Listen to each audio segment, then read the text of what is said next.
C'est la fête chez le président. Une belle maison. Le cadre, la lumière, les fenêtres. Ils sont saoux aussi, tous les invités.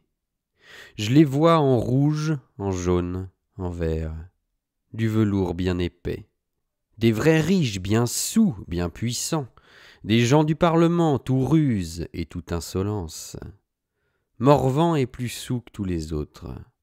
Le petit Joad, son fils, est à son côté. Il n'a pas fini de manger tellement l'angoisse le promène. Petit bien pâle et bien ennuyé. C'est un timide, un petit amoureux en somme, petite nature comme il y en a tant. Pouis, la pauvre aventure. Le père bien pesant l'engueule. Je connais ça aussi. Mais quelle façade sculptée! À la lune, je discerne toutes les figures. Je les vois de haut en bas. Parfait, en plein bois. Voici cavalier d'épée, voici force et dame courage. Voici forcément la justice tout contre la porte, reine de bâton. Valet des deniers supporte les combles. C'est du beau travail. C'est une ville que je connais. À la douceur, je reconnais bien ma Bretagne. Avance vers la fenêtre, Morvan, tu vas dire des choses. Je bourdonne comme 3 cathédrales, mais là tu vas crier bien plus fort encore. C'est toi le père, ou n'es-tu pas? La mère est dans la salle basse à préparer les médecines qu'il faudra pour demain, quand tout ce monde sera malade d'avoir trop fêté la grande force du Parlement.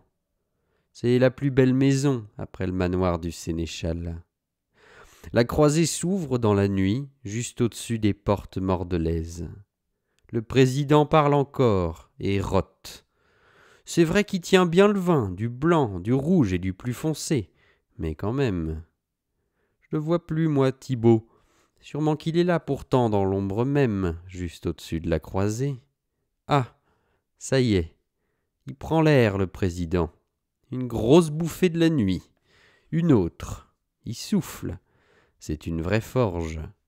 Il se retourne un peu pour parler à ceux qui bouffent autour des chandeliers encore. Je le vois bien, moi, le président. Cramoisi, pire que sa robe. C'est dangereux, l'air de la nuit. Les autres le rappellent. « Ramenez-vous » qu'ils disent. « On va chanter la chanson !»« Pas de chanson !» qu'il hurle alors, plus colère encore que rouge. Il a la tremblote, le fils, et il frissonne dans un rideau. « Tu vois, je te l'avais dit, c'est un voleur, il viendra pas !» C'est donc Thibaut qui nous attendent. C'est lui le chansonnier. Il doit en plus au père même beaucoup d'argent donné pour se taire à cause du passé. Oh, l'immonde. Il est là pourtant au fond de la maison.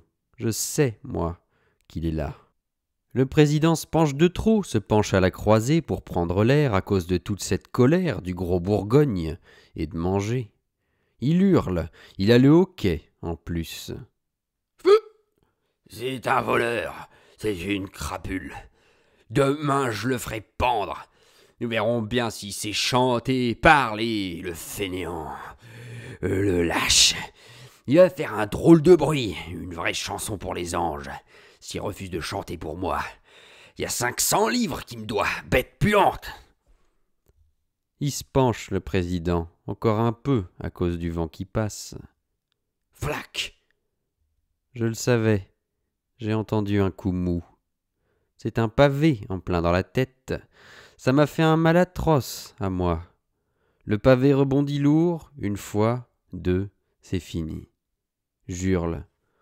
Bijou! Bijou, je t'adore! Toute ma tête me répond.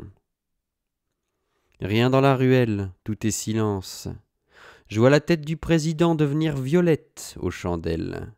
Il penche doucement, tout son corps penche encore davantage, ses mains pâles se détachent. Je les vois qu'il tire dans la nuit, qui pendent. En deux, il plie son corps à la croisée comme un sac. Sa tête plus bas que la fenêtre. Il va tomber sur moi tout entier. Non, c'est fini. C'est Thibaut qui a tout fait, moi je le sais. D'en bas, je dirai rien. Une pierre lourde comme 3 fromages.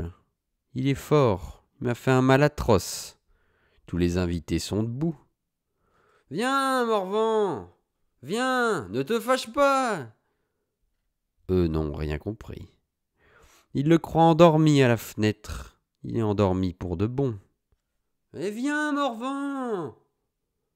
Je voudrais leur dire, j'ai trop mal.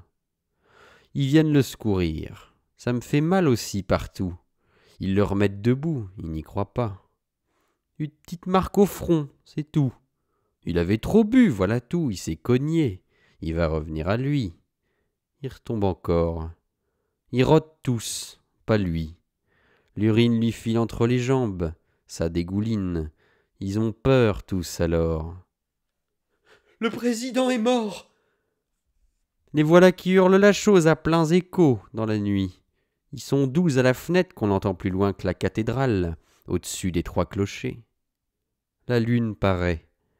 C'est un pèlerinage qui se met à hésiter. Tous les cierges tremblotent soudain. Je m'amuse.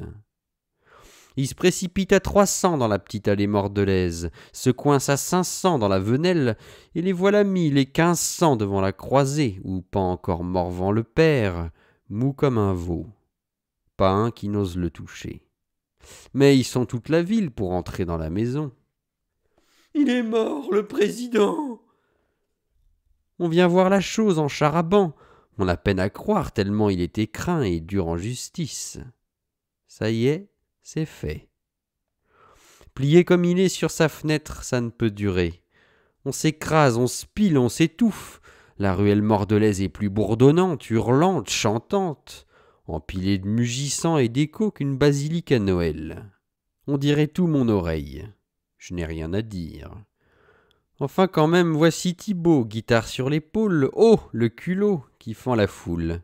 Lui n'a peur de rien. Les remords le rendent bien entreprenant. C'est lui qui déplie, soulève le président. Le voici l'ennemi sur son lit, 1000 cierges aussitôt flambent la veillée. Sa grosse gueule n'en finira jamais d'être pleine de sang figé. Les vers même, tellement il a trop mangé, deviendront violets. Même Morvan n'a plus à finir le potage aux herbes. Tout est fait. Le petit Joad est plein de chagrin, son père l'avait bien battu. Il va s'en souvenir jusqu'au petit jour, après il aura tout pardonné, et puis tout oublié. Thibaut se couche à côté, il va veiller le mort avec les capucins. C'est ainsi, c'est décidé. Le vilain dirige la maison, le canaille, le criminel. C'est trop, je pense. Je vais protester, tout raconter, tout hurler à la foule, tout dire. Je vais m'y mettre. Mais le froid tombe d'un coup, un froid pas résistable. Une bise vient de la porte mordelaise. Il n'y a plus personne dans la maison. On tremble. Il n'y a plus personne que moi et la rue plus froide qu'un cadavre, et moi plus froid encore que tout. Ça tremble. J'entends des voix. Puis l'anglais de la mère Crockett, de loin, de très loin. Je le reconnais entre 1000. C'est plutôt du belge, à cause de l'accent.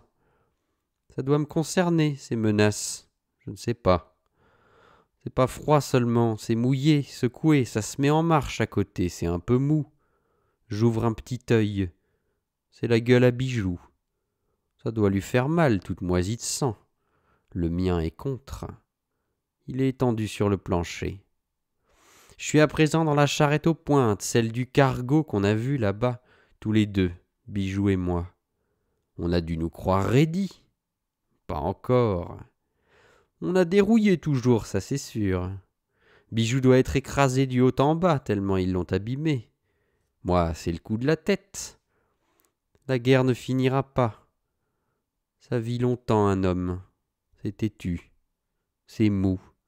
Ça roule en voiture à bras. Les chaos, c'est inutile.